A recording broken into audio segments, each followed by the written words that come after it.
Academia Cristo, aquí tu paz. Hola y bienvenidos a La Palabra Crece, multiplicando discípulos. Es un privilegio ser su guía en este video.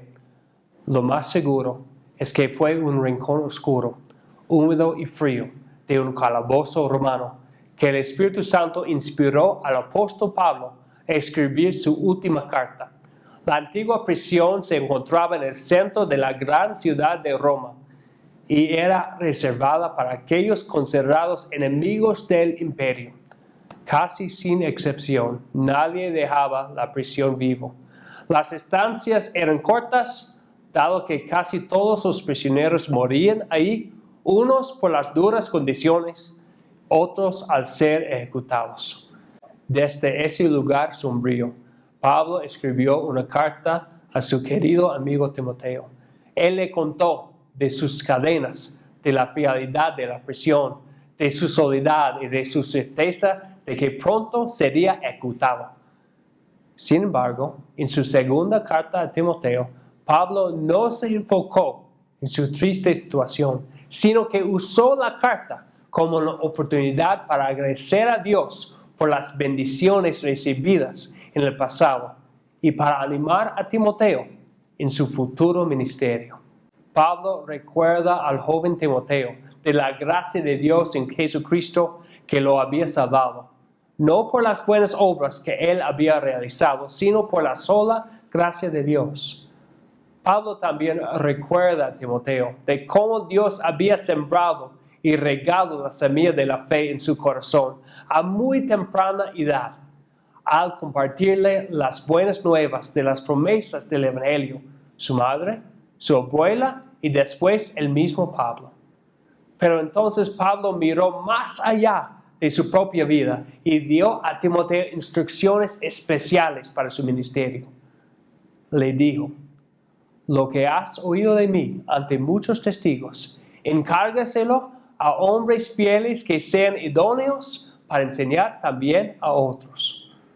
¿Cómo podría continuar la obra después de que Pablo o aún Timoteo ya no estuvieran?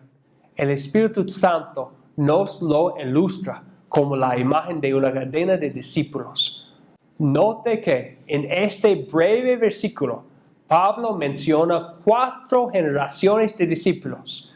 Primero, Pablo habló el Evangelio de Jesucristo a Timoteo y a muchos otros testigos, quienes en su turno debieron confiar este precioso mensaje a personas de confianza que entonces instruirían a otros. Así como eslabones en una cadena, Dios multiplica el número de aquellos quienes escuchan el mensaje de salvación sobre el perdón que Jesús les había ganado. Discípulos haciendo discípulos, los cuales harán más discípulos. No obstante, este versículo de ninguna manera es el único pasaje de las Escrituras en el cual vemos cadenas de discípulos. En Segundo de Reyes, el capítulo 5, una joven israelita escucha la palabra de Dios en su casa. Después es capturada por un ejército invasor, permitiéndole eventualmente a compartir el mensaje del poder de Dios con un general enemigo. En el Salmo 145, escuchamos cómo la fe se comparte de generación a generación. En el primer capítulo de Juan, cuando Jesús llamó a Andrés y a Felipe, que le siguieron, ellos inmediatamente fueron y les contaron a Pedro y Natanael que habían encontrado al Salvador prometido. Sin embargo, más que en cualquier otro libro de la Biblia, vemos la multiplicación de discípulos en el libro de Hechos, unos compartiendo con otros el mensaje de Jesús, mientras la palabra de Dios crece. En este curso estudiaremos más de cerca el libro de Hechos. Veremos las cadenas de discípulos, como Dios multiplicó creyentes en la iglesia cristiana primitiva.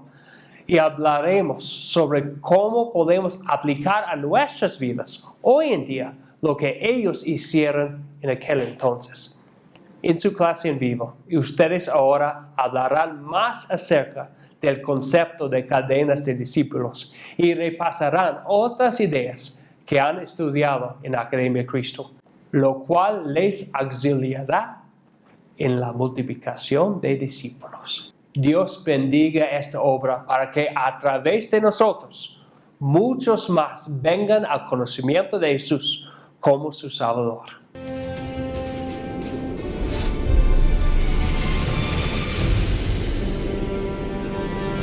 Academia Cristo, aquí tu paz.